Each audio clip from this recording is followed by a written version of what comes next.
Welcome to International Ball Live Webcast. Today, I have the great pleasure of hosting Mr. Rick Barry, who is considered by many veterans, basketball observers to be one of the most exceptional pure small forwards of all time.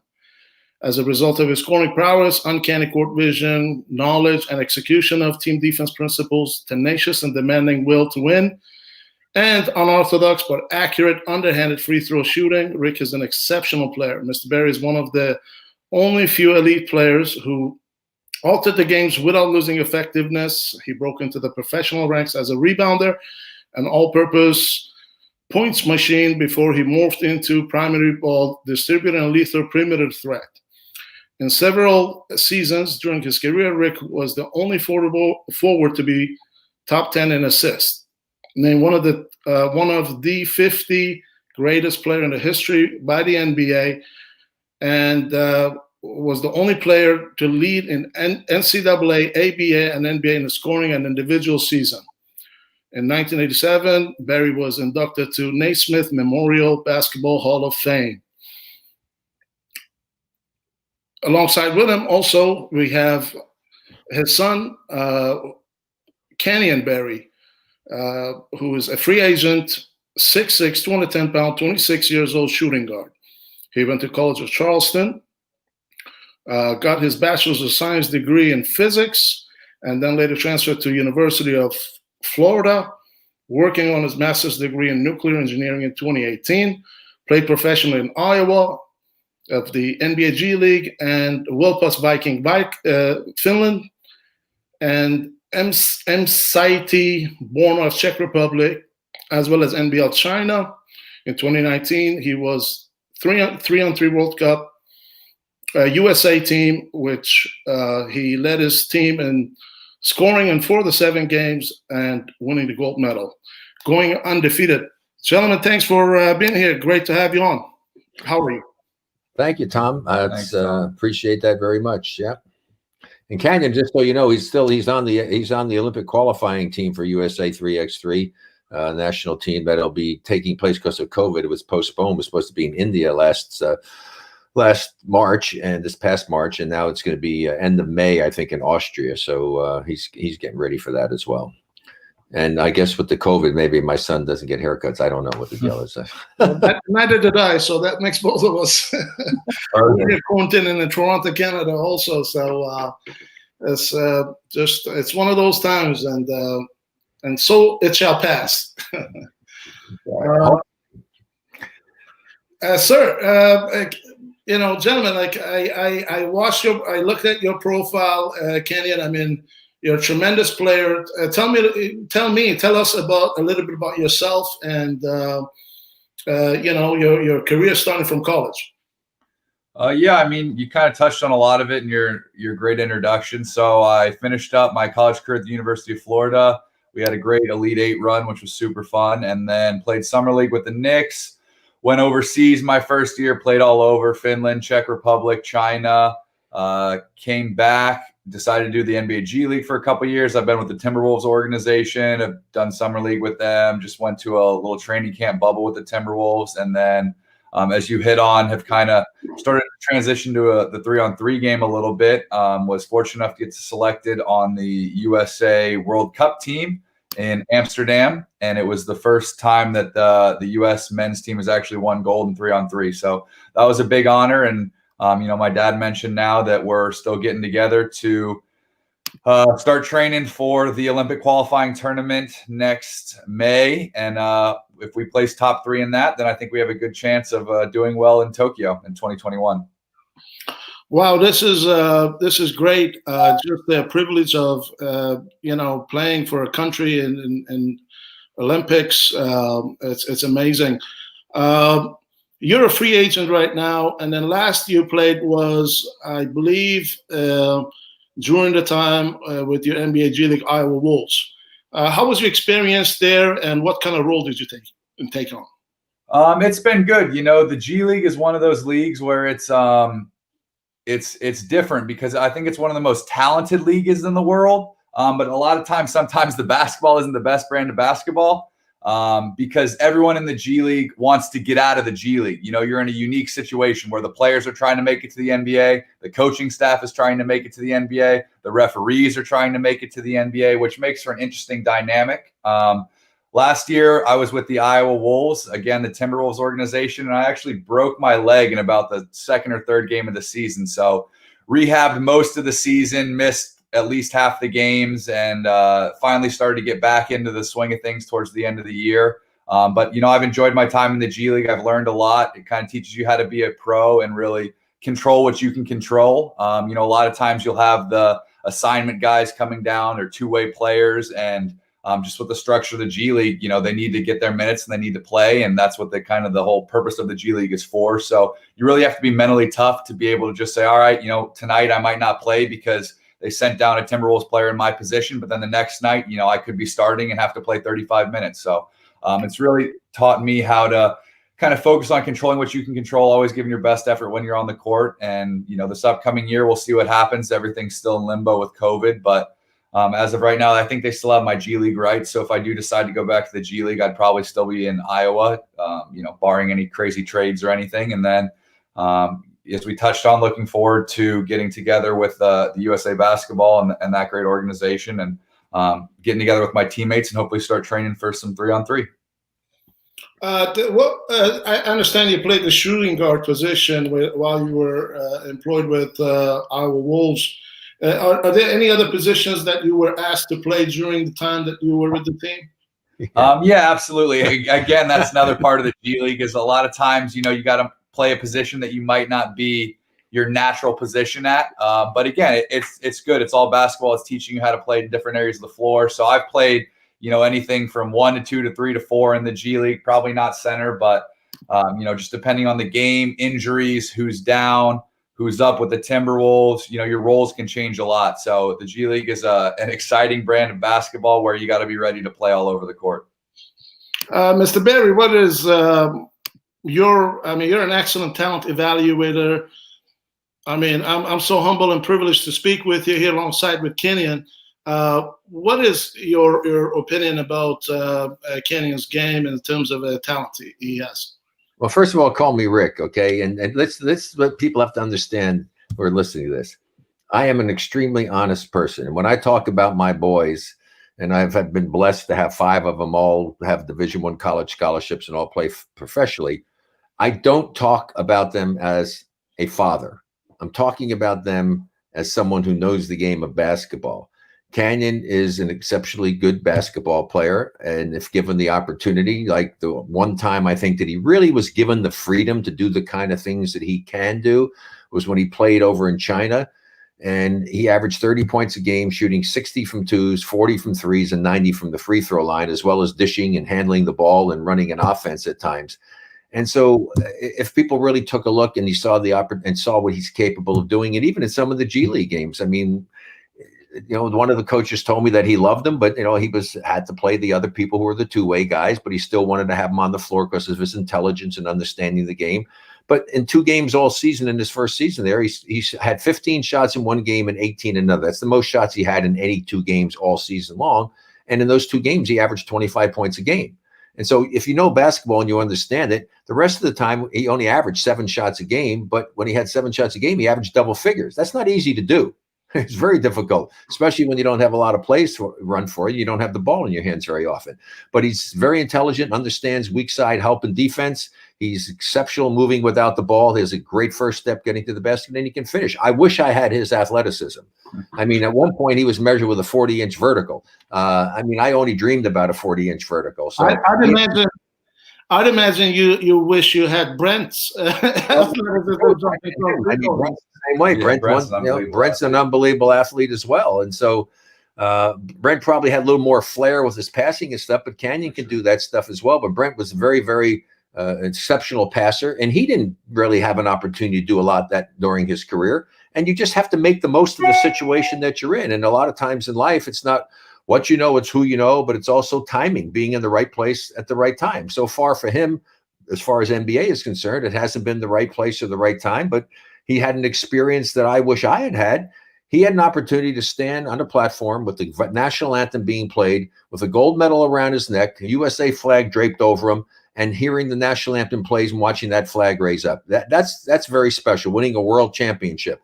And I'm praying that it works out for him to have a chance to do that again in the Olympics. That's something I didn't have a chance to do. My biggest disappointment was not being able to be on the Olympic team. And so here's a little shot that you're getting to see right now. Canyon with his teammates, and they did a terrific job playing together. And that's where he excels. He really excels in 3x3 because you have to know how to play the game. It's passing, moving without the ball, understanding how the game should be played. And I think that's why Canyon excels in 3x3. Brilliant. So let's take this a little bit back to when you came out of college, and then you played in Finland, I believe it was. How was your experience there? Was that your first pro experience coming out of college overseas? Yeah, it was. Every experience is a learning experience. I didn't really find a good fit in Finland, honestly. Wasn't really enjoying my time there. Some really nice people. It's a nice country, but I was happy when I was out of Finland, honestly. It's pretty cold and dark, and it wasn't my favorite years of basketball that I've played, but was fortunate enough then to be able to go to the Czech Republic and just put up some numbers and be able to get a job in China over for a couple months and make some money and put up some bigger numbers before going back to the G League. And, now I've enjoyed my time in the G League, and, I've met a lot of great people through basketball. And I think that's one of the joys of being a professional basketball player is the game can take you so many different places across the world. I mean, with just my international experience, like you said, Czech Republic, Finland, China, and then with 3-on-3, with all the FIBA tournaments, I've been all over the world, Brazil, Amsterdam, France, Hungary, just, countless different countries where if I didn't play basketball, I wouldn't have been able to experience all those cultures and meet all the people and develop the relationships that I've been able to develop. I think that's one of the beautiful parts of the game of basketball is the doors it kind of opens for you. Absolutely. And I'm looking over the stats here. I mean, you talked about Finland, and in 32 minutes, you've averaged 20 points. You were shooting 50% from field goal percentage, and your three-point field goal percentage was around 40% and 87%, as is expected because of your technique, underhand free throw shooting, like our Hall of Famer here, Mr. Berry. Sorry, Rick. Right from the back. And so it continued on. You averaged 18 points and with 56% 2-point field goal percentage and 41% 3-point field goal percentage. You feel like you're a pure shooter, but then you've also shown your ability to be able to rebound sheer because of your athleticism. What are the areas that you think that you may be able to improve on in terms of your game?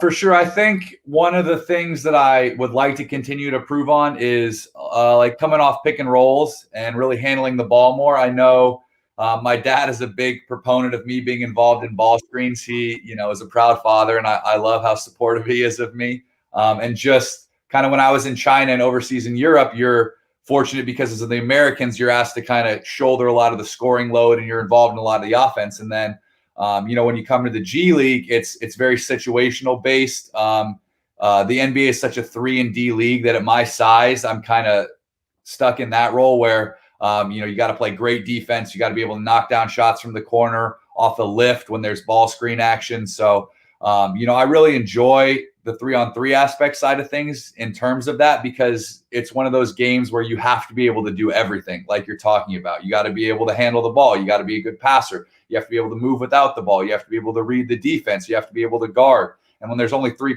people on the court, you can't really hide. There's no room for weakness in your game, or you can get really exploited. So in the G League next season, looking to continue to shoot it well from 3. I think, if I do ever have a chance to play in the NBA, that's going to be the most important thing. I think you have to know your role. And obviously, if I do get a chance to be on the NBA team, I'm not going to be a scoring guard. I'm going to have to come in. I'm going to have to play great defense. I'm going to have to make the right reads. I'm going to have to cut without the ball. And then I'm going to have to be a knockdown shooter. So I think that's one of the most important things that when you go into the G League, you need to understand is, I think Alex Caruso had a great quote, you can't go into a job interview thinking you're going to be the CEO when they're hiring for the janitor job. You kind of got to know your role and understand what they're looking for at the next level. So every time I step on the court, I'm just trying to improve. And with basketball, that's the beauty of the game, is there's always stuff you can get better at. I just saw something pop up on the screen that somebody sent a little message in, who played with my son Scooter over in Gießen in Germany. That was kind of cool.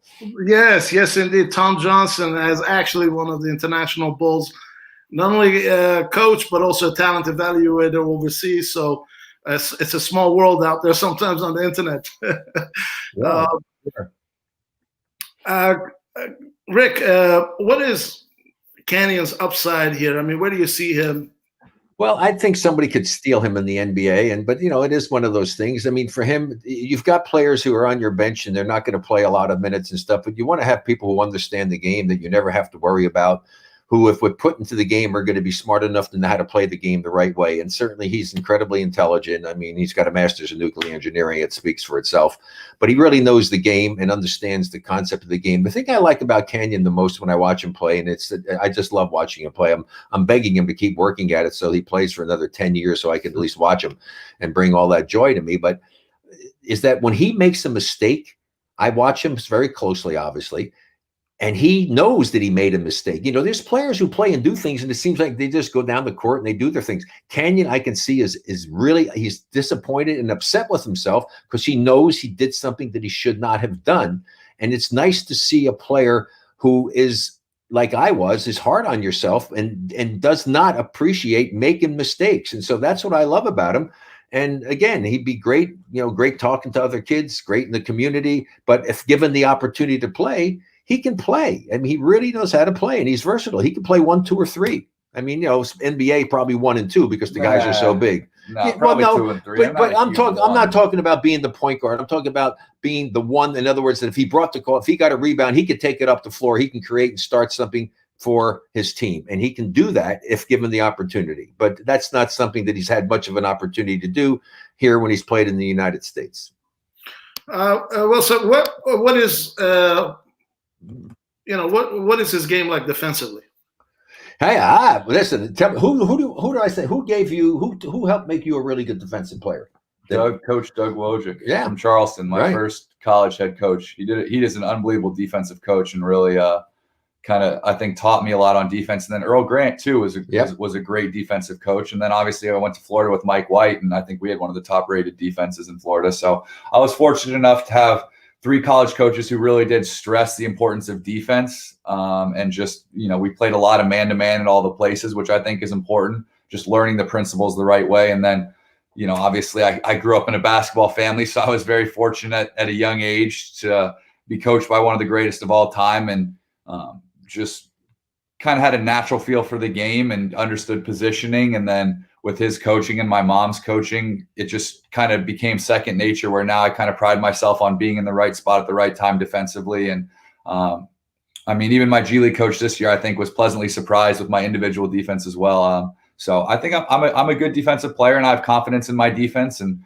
I think one of the biggest differences from college to pros is that pros are going to make shots. They're professional players. They're good players, and the offensive player always has the advantage. I think my dad and I would always agree on this, that the best offensive player in the world is always going to beat the best defensive player in the world. It's just how it is, because you can make as good a defense as you can play. If the offense hits a tough shot, there's nothing you can do about it. So, and I think with how the game is trending, analytics and all that kind of stuff, it's interesting to see how a lot of NBA organizations will use their G League as like a testing platform for what kind of defenses they want to run, what kind of analytics they're okay with giving up, points per possession, different shots from different locations on the floor. So basketball has become very analytical, and I think it's an interesting kind of transition from the purist idea. Tom, you have to understand, he mentioned one thing, his mother. His mother was the only woman to have her jersey retired at the College of William and Mary. The thing I'm kind of really proud of, in the history of NCAA Division I men's and women's basketball, the only mother and son combination to be first team academic All-America was his mother, Lynn, and Canyon. Canyon was the second team academic All-America as a freshman, first team, then and as a sophomore. Was it sophomore? No, everyone. He was academic All-American. But his last year in college, he was the academic All-America player of the year. And so 4.0. You know, well, yeah, he doesn't know what a bee is. You know, I mean, a bee is something that stings you. You know, it's like right.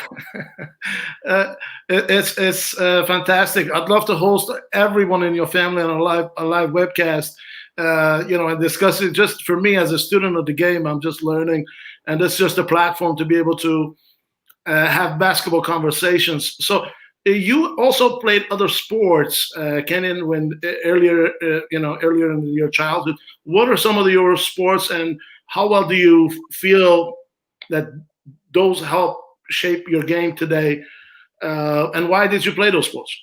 Definitely. So growing up, I think my parents were huge proponents of being a multi-sport athlete. I remember going into high school, my mom was like, you got to play a sport every season. And I think it was mainly just to keep me out of the house and give them some time away from me. But I think it worked out great, honestly. I loved being able to experience different sports, being a part of different teams. I played tons of sports: tennis, volleyball, cross country, lacrosse, track and field, tennis, team handball, badminton, pickleball, golf, surfing, kiteboarding. So I kind of pride myself on being well-rounded and being able to be a natural athlete and play basically any sport that I pick up. But in terms of cross training, I think the two best sports for me for cross training were badminton. Actually, I played some badminton in high school and won some badminton state championships. He won the state championship in badminton. And just the reaction, reflexes, being able to change directions in all directions. Badminton's such a fast-paced sport that you got to be able to cover lots of ground, move forward, move backward, slide left and right. So I think that really helped my footwork and defense for basketball. And then also volleyball. I love playing volleyball. I think that's a great sport, so fun. And obviously that's a lot of similar movements as are in basketball: jumping, blocking, sliding, digging the ball, passing the ball. So I'm a huge proponent of kids playing as many sports as possible in high school and growing up, just because obviously when you get to college, you're going to have to specialize if you are fortunate enough to play a collegiate level sport and you're kind of stuck in that sport. But, growing up, I think all the studies now, the science is showing that kids are healthier when they play multiple sports. There's less, devastating injuries when you play multiple sports. It trains your brain to do different things. So I think it's just a great way to get active, learn more sports, and then also help you with your main sport. Yeah, we also didn't tell you that he was a two-time state champion in doubles and tennis, which I think also helped him because that's hand-eye coordination, movement, and reaction, which is great. I mean, all sports, I think you can take something from a sport and apply it to your own, main sport discipline. Well, the other thing he did is that he's, being very gracious, not gracious, but not braggadocious, modest, and very modest. That's a good word. There you go. Give me three more. Anyway, that's a game that we play as mothers. So give me three more words.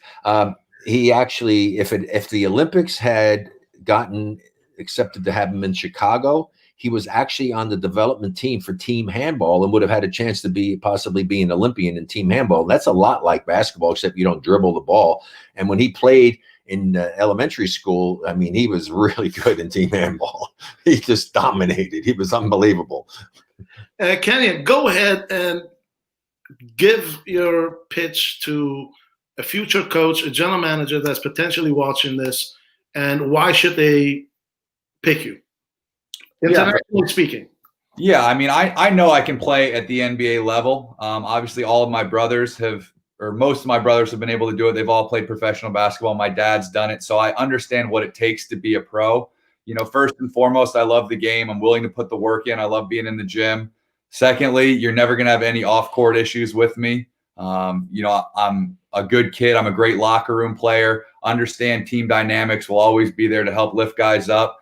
Third, I'm going to understand my role. A lot of guys coming out of college are these big time scorers or, coming out of the G League, having these aspirations. I think you got to understand what your job is going to be on an NBA floor. And I know it's going to be a 3-and-D guy. I'm a great shooter. I can shoot it from all over.